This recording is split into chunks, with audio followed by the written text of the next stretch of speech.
10장 1절에서 13절까지 말씀입니다. 고린도전서 10장 1절에서 13절. 요즘 여러 가지 소식들이 들리죠, 그죠? 세상에 이제 7년 흉년 가운데 들어가는데, 그럼에도 불구하고 하나님을 의지하는 자 주님께서 더욱더 강건하게 붙들어 주신다는 사실을 믿으시기 바랍니다. 하나님께서 일하시면 어떤 일도 우리에게 복을 주실지 모릅니다. 오늘 말씀 듣고 가나안의 복을 받기를 축복합니다. 자, 1절에서 13절까지 교독으로 봉독하겠습니다. 형제들아, 나는 너희가 알지 못하기를 원하지 아니하노니 우리 조상들이 다 구름 아래에 있고 바다 가운데로 지나며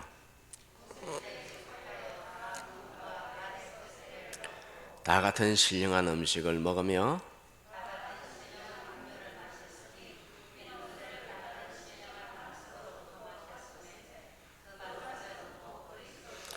그러나 그들의 다수를 하나님이 기뻐하지 아니하셨으므로 그들이 광야에서 멸망을 받았느니라.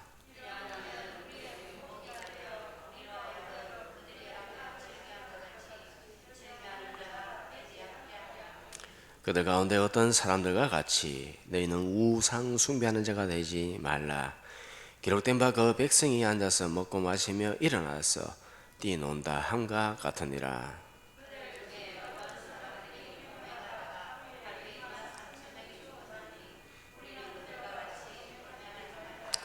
그들 가운데 어떤 사람들이 주를 시험하다가 뱀에게 멸망하였으나 우리는 그들과 같이 시험하지 말자.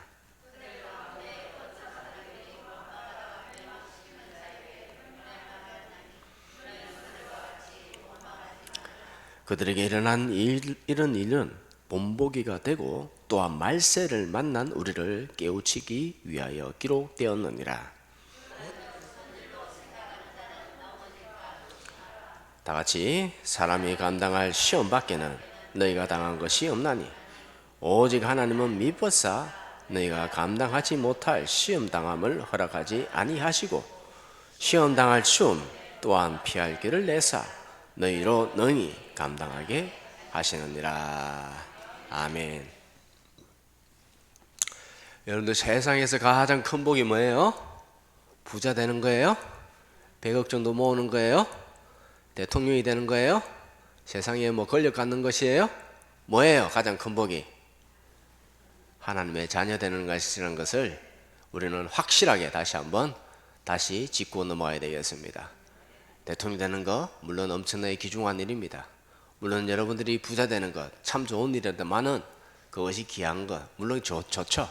그러나 가장 좋은 것은 하나님의 자녀가 되는 것이다 라는 것입니다. 그런데 말이죠, 거지 나사로의 비유처럼 교인들 중에는 어리석은 부자가 되고 싶은 사람이 참 많아요. 아직도 어리석은 부자가 되고 싶은 사람이 너무 많다. 세상에서 잘 먹고 잘 사는 그런 부자가 되고 싶은 사람이 많다라는 것입니다. 물론 부자가 되는 것 나쁜 것은 아닙니다만은 그렇다고 해서 부자 되는 것 꼭 좋은 일만은 아니다. 꼭 좋은 일만 아니다. 왜냐하면 하나님께서 부자가 되게 하셨다면 더 많은 책임을 가져야 된다라는 것입니다. 부자가 되면요 더 교만해집니다. 어깨에 힘이 들어가고 목에 힘이 들어갑니다. 교만해집니다. 그리고 부자는 더 많은 책임을 져야 됩니다. 5달란트 맡겼으면 어떻게 됩니까? 5달란트 내놔야 됩니다. 1달란트 맡긴 자는 그냥 1달란트만 내놓으면 하나님께서 잘했다고 칭찬하십니다. 부자가 되면 더 위험한 것이 교만하기 쉬운 것입니다. 부자가 되면 더 많이 기도하고 겸손하기 위해서 몸부림쳐야 된다라는 것입니다. 맞죠? 그러면 가난한 게 좋은 거냐? 그게 아니죠. 가난하면 다 겸손합니까? 가난하면 하나님께 더 의지합니까? 그렇지 않습니다. 가난한 사람은 또 마음의 상처를 많이 받아서 배운 것 없고 가진 것 없어도 큰 소리 치면서 그렇게 살아가는 사람들, 교만한 사람들이 많습니다. 무엇이 가장 큰 복이냐? 마음이 가난한 자는 복이 있나니 천국이 저희 것이라. 심령이 애통하는 자는 복이 있나니 저희가 하나님의 위로를 받을 것이라. 마음이 가난하고 심령이 애통하고 주님만 의지하며 겸손하게 주님을 위하여 옆에 있는 지체를 위해서 섬기며 사랑하며 사는 것이 최고의 복인 줄 믿습니다. 더욱더 사랑하기 힘씁시다. 남는 건 사랑밖에 없습니다. 믿음, 소망, 사랑 중에서 남는 것은 뭐밖에 없다고요? 사랑밖에 없다. 주님은 가나안 땅을 약속하시고 주시기를 원합니다. 그런데 오늘 본문에 보니까요, 이전에 살았던 사람들이 어떻는가? 5절에 보니까는 대다수가 가나안 땅에 복을 받지 못했다라고 그렇게 말씀하고 있습니다. 2절에 보니까는 그들은 구름과 바다에서 세례를 받았고, 3, 4절에 보니까는 세례를 받았다는 거, 구름과 바다에서 홍해를 지날 때 구원받은 사람이 세례를 받았다는 거예요. 3, 4절에 보니까는 신령한 음식과 신령한 음료를 마셨다, 말씀을 들었다는 거예요. 영적인 공급을 받았다는 것입니다. 하나님의 특별한 사랑과 은총을 깨달았다는 것입니다. 그런데 5절에 보니까 뭐라고요? 하나님께서 다수의 사람을 기뻐하지 아니하셨으며 광야에서 멸망을 받고 가나안 땅에 복을 얻지 못하였다라는 것을 말씀하고 있습니다. 1세대 사람들, 출애굽 1세대 사람들은 가나안 땅에 복을 받지 못했고 땅의 기름진 것을 맛보지 못했고 하늘에서 내리는 기쁨을 맛보지 못했고 2세대 사람들은 그것을 누렸다라고 그렇게 말씀하고 있습니다. 오늘 말씀을 통해서 우리는 반드시 가나안 땅의 복을 받아야 되겠습니다. 가나안 땅의 복을 받지 못하는 사람들의 특징에 대해서 한번 살펴보면서 세 가지가 오늘 본문에 나옵니다. 그 살펴보면서 우리는 이것을 정말 경계하고 주시하여서 결국에는 하나님께서 우리에게 주시고자 하는 가나안 땅의 복을 받기를 축복합니다. 자, 출애굽 1세대 이스라엘 사람들의 세 가지 재앙, 우리가 반드시 경계해야 될 세 가지 재앙, 근본적인 것입니다. 근본적인 것, 우리 삶에 있어서 가장 근본적인 것. 이것을 갖다가 평생에 들어왔지만은 이것을 정확하게 이해하고 정확하게 행동하면은 이제 7년의 흉년이 시작됐잖아요, 그죠? 이제 소식이 좀 들리죠? 맞죠? 듣고 있죠? 누누이 이제 7년 흉년이 올 것이라고 말씀드렸고 이제 그 흉년이 왔습니다만은 하나님께서 함께 하시면은 이 가운데서도 기뻐하고 마음껏 누릴 수 있다는 사실을 믿으시기 바랍니다. 그래서 우리는 자녀들을 위해서 기도해야 돼요. 오늘 말씀을 듣고 내가 누리고 자녀들을 위해서 기도하시는 믿음의 부모로서 살기를 축복합니다. 자, 첫 번째 제약이 무엇인가? 우상 숭배의 죄에 대해서 지적하고 있습니다. 무슨 죄? 우상 숭배의 죄. 7절 시작. 그들 가운데 어떤 사람들과 같이 너희는 우상 숭배하는 자가 되지 말라. 기록된 바 백성이 앉아서 먹고 마시며 일어나서 뛰논다 한가 같으니라. 아멘. 이것은 출애굽기 32장의 사건에 대해서 말씀하고 있습니다. 이스라엘 사람들이요 금송아지를 만들고 우상 숭배하였습니다. 여러분들, 우상 숭배하는 목적이 뭐예요? 우상 숭배하는 목적, 자기에게 복을 달라고, 나한테 복을 달라고. 불상 앞에서 부처한테 복을 갖다가 빕니다. 그렇게 복을 비는 목적이 뭡니까? 뭐죠? 자기에게 복을 달라고. 점을 보러 가고 부적 쓰는 이유가 뭡니까? 자기한테 복을 달라고. 네, 카메라 저한테 해주세요. 자기한테 복을 달라고. 구슬하고 귀신을 달래며 가는 목적이 뭐예요? 자기한테 복을 달라고. 결론은 무엇이냐? 자기 중심이 우상숭배다. 자기를 섬기는, 자기를 섬기는. 겉으로 다른 신을 갖다가 섬기고 그렇게 하는 것 같지만은 결국에는 최고의 신이 무엇이냐? 자기가 최고의 신이에요. 자기에게 복을 달라고. 아담이 선악과를 먹은 이유가 뭐예요? 자기가 하나님이 되려고. 자기가 하나님이 되려고 하는 거 맞죠? 자기가 복을 받으려고. 십자가의 의미는 무엇인가? 십자가의 의미는 무엇인가? 자기를 버리는 것이에요. 신앙이란 무엇이냐 하면 자신을 탈피하는 것. 우리는 말씀을 듣고 하나님 뜻을 깨닫고 자신을 쳐서 복종시켜야 됩니다. 자기의 욕심과 의지를 꺾어버려야 됩니다. 꺾어야 돼요. 하나님 뜻이 무엇입니까? 제발 주님 뜻을 알게 하옵시고 주님의 뜻대로 살게 하여 주시옵소서. 그럼 하나님께서 다 보시고 정말 귀하게 여기시고 하늘의 것과 땅의 것으로 기쁘게 채워주십니다. 그릇이 준비가 안 돼서 그래. 그릇이 어떻게 되는가? 내 욕심과 이 자아를 어떻게 꺾는가? 예. 하나님 뜻대로 살게 해달라고, 깨닫고 살게 해달라고 기도하는 것입니다. 그러면 우리의 영이 잘 되고 육신의 일도 자동적으로 형통하게 될 줄 믿으시기 바랍니다. 자기 중심에서 벗어나야 돼요. 하나님 중심으로 돌아가야 된다. 성령을 통해서 하나님의 마음까지 깨달으면 정말 최고죠. 그거는 하나님의 마음을 알게 하여 주옵소서. 예. 자, 두 번째는 무엇이냐면 간음죄다. 8절 다 같이 시작. 어떤 사람이 엄행하다가 하루에 2만 엄행하지 말자. 아멘. 이거 민수기 26장의 사건입니다. 이 발람 선지자가 있었는데요, 발람 선지자는 영성이 굉장히 탁월한 사람이었습니다. 우리는 결론적으로 봤을 때 에이 발람 선지자 그거 배도한 선지자, 에이 못된 먹은 것 이렇게 얘기일지 모르겠는데요, 이 발람 선지자는 하나님과 대화하는 사람이었어요. 맞죠? 하나님과 대화하는 내용들이 나오죠, 그죠? 하나님의 속성을 잘 알고 하나님과 대화가 가능한 그런 영성을, 뛰어난 영성을 가지고 있었던 사람입니다.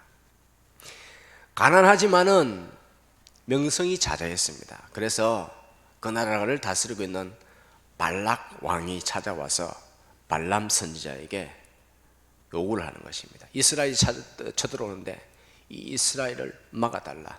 너는 하나님과 가깝기 때문에 너가 저주하면 이스라엘 민족을 막을 줄 내가 알고 있다 하면서 많은 부귀영화를 갖다가 제시하며 재물을 갖다가 뭐 그냥 엄청나게 가져와서 그렇게 저주하러 와 있습니다. 하나님께 기도해 보겠다. 기도하니까요, 이 이스라엘은 나의 백성이다, 저주하지 말라라고 그렇게 정말 복되고 복된 민족이다, 내가 그들을 통해서 나의 엄청난 뜻을 이루겠다라고 그렇게 했습니다. 그 말을 듣고 발락 왕한테 아니요, 나는 그거 필요 없습니다 라고 그렇게 했습니다. 그랬더니 발락 왕이 더 많은 재물을 갖다가, 훨씬 많은 재물을 갖다가 가져와서 또 제안합니다. 그러니까는 이 발람 선지자가 결국에는 그들을 따라갔더라 라는 것입니다. 이제 이스라엘 민족을 보면서 이제 또 저주하려고 합니다. 저주하려고 하였으나 하나님께서 하지마 라고 그렇게 말렸습니다. 그 정도로 했으면 이제 포기를 해야 될 텐데, 몇 번이나 말했으면 이제 포기를 해야 되는데 그렇게 하지 않았습니다. 부귀영화에 세상의 눈에 보는 것에 완전히 미혹되고 말았다라는 것이죠. 나귀가 입을 열어서 가지마라고 그렇게 말했는데도 불구하고 결국에는 거기 갔고 하나님의 음성을 마지막으로 또 확인까지 했습니다. 그러나 포기하지 않았습니다. 자기가 직접 저주하지 않고요, 이 발락 왕한테 이스라엘을 무너지게 하는 방법을 가르쳐 주었습니다. 이스라엘을 무너지게 하는 방법이 있다. 내가 저주하지 않아도 그 이스라엘을 무너지게 하는 방법을 내가 가르쳐 주겠다라는 것입니다. 어떻게 하면 하나님께서 이스라엘을 치시는가, 그것을 내가 비법을 가르쳐 주겠다라는 것입니다. 그렇게 해서 어떻게 했느냐, 미스 모압들을 보냈습니다. 아주 이쁘고 날씬하고 그냥 그래가 미스 모압들을 갖다 다 모아가지고 이제 이스라엘로 들어갔습니다. 그랬더니 그들에게 몰래 들어갔더니 이제 이스라엘 사람들과 엄행하고 간음하고, 그로 인해서 2만 몇 명이 죽었다고요? 2만 3천 명이 죽게 되었다라는 것입니다. 이 발람 선지자는 하나님이 어떤 하나님인지 알고 있습니다. 얼마나 거룩한지, 죄에 대해서 얼마나 싫어하는지 잘 알고 있었습니다. 그럼에도 불구하고 발람은 이 하나님의 성품마저도 이용하였다. 이스라엘을 범죄하게 하였다. 그래서 하나님께서 다 죽이려고 했는데, 그러나 회개하는 자들이 불끈 일어나서 하나님의 행하고자 하는 모든 것들을 막았고 살아날 수가 있었습니다. 이 발람 선지자는 선지자지만은 사탄의 도구로 전락하고 말았다. 그리고 상징적으로 여호수아는 예수님을 의미하는 것이죠, 그죠? 여호수아가 직접 발람 선지자를 처단하는 것을 우리는 볼 수 있습니다. 이 발람 선지자의 사건을 보면서 저도 깜짝 놀랍니다. 깜짝 놀라요. 예? 아무리 뛰어난 영성을 가지고 있다 하더라도 한순간에 세상의 마음을 빼앗겨 버린다 라는 것이죠. 깜빡하면 넘어간다. 깜빡하면 세상에 넘어간다. 우리 12절 다 같이 시작. 그런즉 선줄로 생각하는 자는 넘어질까 조심하라. 아멘. 세상이 정말 살얼음판입니다. 정말 조심해야 되겠구나. 나도 저렇게 타락할 수가 있다라는 것입니다. 우리가 살아가는 동안에 아무것도 두려워할 것이 없습니다. 사람도 두려워할 것 없고 미래도 두려워할 것 없고 세상에 그 어떤 것도 두려워할 것이 없지만은, 정말 우리가 두려워야 될 것은 무엇이냐 하면은 범죄하는 것입니다. 죄를 범하는 것입니다. 언제든지 나도 순식간에 넘어질 수 있다. 언제든지 나도 넘어질 수 있으니 항상 조심해서 살아야 되겠다라는 그런 생각이 듭니다. 여러분들, 나는 괜찮겠지. 평생을 예수님 믿으면서 살아왔는데, 모태신앙인데 나는 괜찮겠지. 70년, 80년까지 신앙생활 했는데 나는 괜찮겠지. 그렇지 않아요. 아차차 하는 순간에 그냥 살얼음 위에서 걷다가 풍덩 빠지고 마는 그런 모습이 있다라는 것입니다. 우리나라의 교회 초창기에 목사님이 몇 분 없었습니다. 몇 분 없는 목사님 중에서 김양욱이라는 목사님이 있었습니다. 김양욱. 이 목사님은 누구냐 하면 김일성의 외삼촌뻘 되는 사람입니다. 그는 김일성이가 북한에서 정권을 잡을 때에 사탄의 앞잡이 노릇을 하였습니다. 그는 교회에 누가 있는지 잘 알고 있습니다. 지도자가 누군지 잘 알고 있습니다. 그래서 예수 믿는 사람들을 전부 다 붙잡고 옥에 가두고 죽이는 일에 앞장서는 그런 사탄의 도구가 되고 말았다라는 것입니다. 우리는 항상 하나님 앞에서 코람데오의 정신으로 살아야 되겠습니다. 말과 행동에 의해서 결코 겸손하며 조심하면서 살아야 된다. 안전하지 않다. 이 세상은 정말 안전하지 않아요. 예? 정말 안전하지 않습니다. 자, 세 번째로 무슨 죄를 지었냐 하면은 하나님을 시험하는 죄. 이것이 가장 큰 겁니다. 이것이 가장 심각한 겁니다. 우리가 쉽게 범하는 것입니다. 하나님을 시험하고 하나님을 원망하는 죄를 지었다. 무슨 죄라고요? 하나님을 시험하고 하나님을 원망하는 죄를 지었다. 9절에서 10절까지 다 같이 시작. 그들 가운데 어떤 사람들이 주를 시험하다가 뱀에게 그들 가운데 어떤 사람들이 원망하다가 멸망하는 자에게 멸망하였나니 너희는 그들과 같이 원망하지 말라. 아멘. 민수기 21장의 말씀입니다. 그들은 수많은 기적들을 체험했습니다.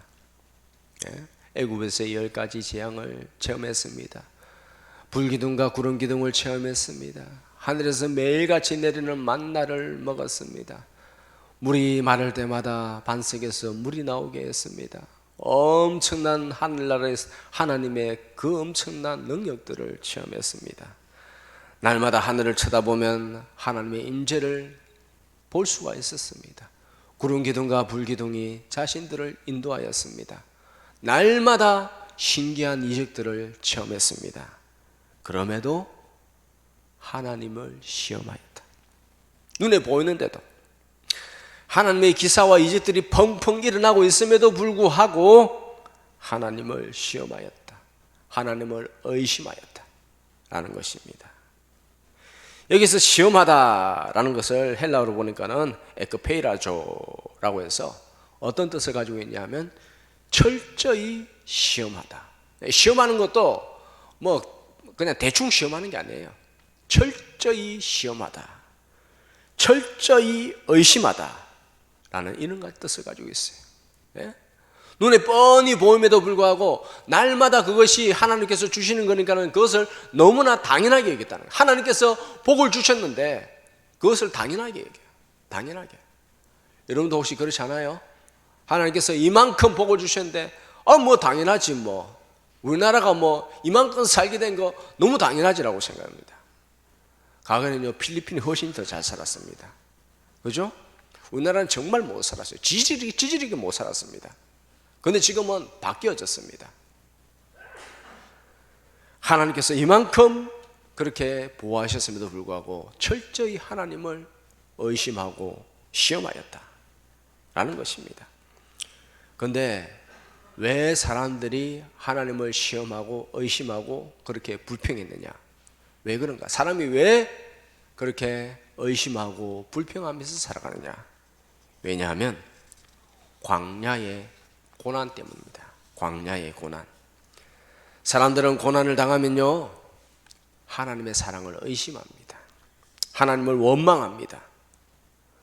그런데 성경에서 처음부터 끝까지 계속해서 하나님께서 우리에게 말씀하시는 것은 무엇이냐? 우리가 명심하면서 살아가야 될 것이 무엇인가? 항상 내 삶 가운데서 항상 조심하고 또 조심하고 나의 생활에 있어서 끊어버려야 될 것이 무엇인가? 그것은 무엇이냐 하면 하나님께서 원망하고 불평하는 것 굉장히 싫어합니다. 엄청나게 싫어합니다. 어떤 사람은 그것이 습관이 되어져서 원망하고 불평하고 이것을 갖다가 그냥 아무렇지도 않게 그냥 날마다 원망하고 불평하고 그렇게 살아가는지는 모르겠지만은 정말 하나님께서는 너무 싫어합니다. 이스라엘 사람들이 날마다 원망하고 불평하니까요 하나님께서 참다가 안 되겠다, 이거 완전히 끊어버리도록 해야 되겠다, 끊어버리도록 해야 되겠다 하기 위해서 뭘 보냈느냐? 뭘 보냈어요? 불뱀을 보내셨더라 라는 것입니다. 불뱀을 보내셔서 끊어버리도록 그렇게 하셨습니다. 우리는요 입술의 원망과 불평을 완전히 제거해야 됩니다. 내가 원망했구나 싶으면 빨리 주워 담아야 돼요. 빨리 주워 담아야 돼요. 남이 원망하는 거 들었으면 빨리 귀를 씻어야 돼요. 우리가 원망과 불평을 완전히 제거해야 되는 이유가 있습니다. 그 이유를 갖다가 간단하게 4가지만 보면요, 첫째, 하나님께서 그것을 아주 싫어하신다. 아주 싫어하세요. 둘째, 원망과 불평한다고 일이 해결되지 않습니다. 마음에 쓴뿌리가 더 생기고요. 그러다 보면은 사람과 사람과의 관계에 있어서 관계가 더 힘들어지게 됩니다. 복잡해집니다. 그러면 어떻게 됩니까? 문제가 더 꼬입니다. 더 꼬이다 보면 내 마음이 더욱더 괴로워질 뿐입니다. 쉬운 문제도 더 복잡하게 되어져요. 쉬운 문제도 더 복잡하게 된다니까요. 안 풀려요. 안 풀려. 왜 문제가 복잡하게 꼬이고 안 풀리는가? 하나님께서 복을 주시려고 하는데 하나님은 좋은 하나님인데 왜 나에게 이런 어려움이 계속해서 이렇게 일어나고 있는가? 왜 그런가? 입술이 형통해야 만사에 형통한 줄 믿으시기 바랍니다. 입술이 형통해야 됩니다. 그래야 만사가 해결되어집니다. 다시 말씀드립니다. 인간관계 더 복잡해지고 문제가 더 꼬이고요. 쉬운 문제도 더 꼬여. 관계가 안 되니까. 사람과의 관계 안 되면 어떻게 됩니까? 하나님과의 관계도 안 되는 거예요. 그죠? 내가 먼저 화목하고 나서 하나님께 제사를 다시 드리라 라고 그렇게 예수님께서 우리에게 말씀하시는 것 분명하죠? 네. 또 세 번째는요, 원망과 불평은 습관입니다. 습관은 인격이라고 했죠? 인격은 주님께서 찾으시는 열매입니다. 열매를 보고 알리라고 하셨습니다. 열매를 보고 알리라. 주님께서 우리의 입술의 열매, 아름다운 열매를 찾으신다. 네 번째는요, 영적 전쟁의 최종적인 결정지가 어디냐? 입술입니다. 영적 전쟁은 어디서 일어나죠? 머리에서 일어나죠. 사단이 나쁜 생각을 계속 집어넣으니까는 그 악한 생각들을 계속해서 말씀으로 걸러내고 잘라내고 그것은 하나님 뜻이 아니야, 하나님 뜻대로 살아야 돼 하면서 말씀을 하나님께서 또 말씀과 더불어서 말씀의 검으로 악한 것들을 갖다 계속 물리쳐야 돼요. 그것이 머릿속에서 일어나는 영적 전쟁, 생각 속에서 일어나는 영적 전쟁. 두 번째는요, 마음에서 일어나는 영적 전쟁. 우리 마음의 썬뿌리, 돌덩어리, 이것을 갖다 계속해서 기경해서 부드러운 마음을 가져야 돼요. 마음에서 일어나는 영적 전쟁. 최종적인 영적 전쟁의 결정지가 어디냐? 어디죠? 입술입니다. 입술. 네가 말한 것을 내가 다 듣고 그대로 행하리라. 악한 말 하면요, 악한 말밖에 안 일어나, 악한 일밖에 안 일어납니다. 그래서 우리는 남아있는 이 생에 이제 더욱더 축복하고 사랑하며 그렇게 살아야 됩니다. 그게 우리의 마지막으로 해야 될 거예요. 이제 우리가 살아가면 얼마나 살는지는 모르겠지만 하여튼 마지막으로 해야 될 것은 내 마음을 겸손히 낮추고 축복하는 말만 하고 겸손히 섬기는 것밖에 없다. 그 마음을 가져야 됩니다. 입술의 모든 것들을 다 끊어내버려야 돼요. 네. 그렇게 하면 하나님께서 반드시 응답하여 주십니다. 왜 기도가 응답이 안 될까? 자, 이 불뱀으로 이스라엘 사람들은 이제 고열에 시달리기 시작합니다. 모세는 이렇게 되어지는 것을 보면서 낫게 해달라고, 하나님 제발 좀 불쌍히 여겨주세요, 이러다가는 안 됩니다 하면서 또 하나님께 매어 달립니다. 그럴 때, 그렇게 할 때에 하나님께서 무엇이라고 하시는가? 모든 사람이 잘 볼 수 있도록 높은 장대를 세우고 그 위에 놋뱀을 매달아라. 놋뱀을 본 적 살리라 라고 그렇게 말씀하였습니다. 그래서 모세는 이스라엘 사람들에게 놋뱀을 높이 세우고 그렇게 말합니다. 이스라엘 사람들아, 놋뱀을 보며 살리라 라고 했습니다.